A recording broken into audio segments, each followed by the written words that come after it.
لوگ کہتے ہیں محرم میں ہم نکاح کیوں کریں بھائی، فرض واجب تو نہیں ہے نا، چلو حرام نہیں ہے لیکن فرض بھی تو نہیں ہے نا. لوگ یہ بھی کہتے ہیں. دیکھو جب قرآن نے کسی چیز کو حلال قرار دیا ہو نا تو قرآن اس کو پسند نہیں کرتا کہ آپ عملاً اس کو حرام کر دو. دیکھو مشرکین مکہ کیا کرتے تھے، بتوں کے نام پہ جانور چھوڑتے تھے، پھر ان کا گوشت نہیں کھاتے تھے. اللہ نے فرمایا کہ تم نے خدا کی حلال کردہ چیز کو کیسے حرام کر دیا تم نے.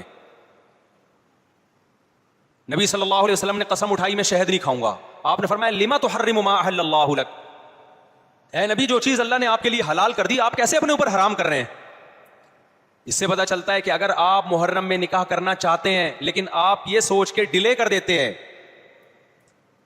کہ بھائی اس مہینے میں لوگ نکاح کو برا سمجھتے ہیں، تو یہ ڈیلے کرنا آپ کے لیے ناجائز ہوگا. کیونکہ لما تحرم ما احل اللہ لک، اللہ نے جس چیز کو تمہارے لیے حلال کیا تم نے کس دلیل کی بیس کے پر اپنے اوپر پابندی لگائی ہے اس پر. ایک تو ہے نا کسی کو شادی کا خیال ہی سفر میں آ رہا ہے، ربیع الاول میں آ رہا ہے، وہ تو ایک الگ بات ہے، لیکن اس کا نکاح محرم میں ہونا تھا، صرف محرم کی وجہ سے وہ ڈیلے کر رہا ہے کہ جی میں ربیع الاول میں لے کے جاؤں گا. یہ ڈیلے کرنا قرآن و سنت پہ زیادتی ہے یا نہیں ہے؟ یہ اللہ کے حلال کو عملاً حرام کرنا ہے یا نہیں ہے؟ نہیں ہے بات سمجھ میں؟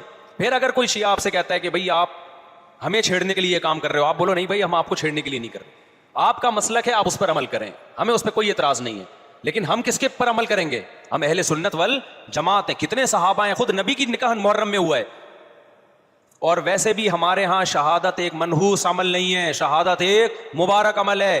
10 محرم پہلے سے فضیلت والا دن تھا، محرم پہلے سے فضیلت والا مہینہ تھا. حسین ابن علی کی شہادت سے اس مہینے کے تقدس کو 4 چاند لگ گئے ہیں اور مقدس ہو گیا یہ مہینہ. یہ کیسی بات ہے جو شہادت کا دن ہو ہم اس کو منحوس قرار دے دیں؟ بھائی ہمارا یہ جگرا نہیں ہے.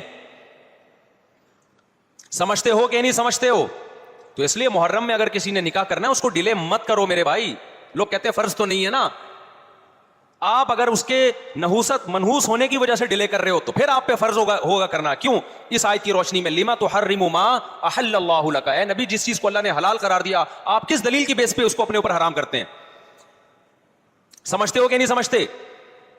تو اسی طرح یہ جو باقی کام محرم میں ہو رہے ہیں، مرثیے سن رہے ہیں لوگ، نوحے سن رہے ہیں، رکشے والوں نے بھی لگائے ہوئے ہیں، تو بھائی شیعہ حضرات کا مسئلہ کہ ان کو کرنے دو، آپ یہ عمل مت کرو. اگر آپ سنی ہو تو پھر اہل سنت والجماعت کے ہاں میتوں پہ رونے کے مرثیے یہ جائز نہیں ہے، کیونکہ اس سے غم بڑھتا ہے.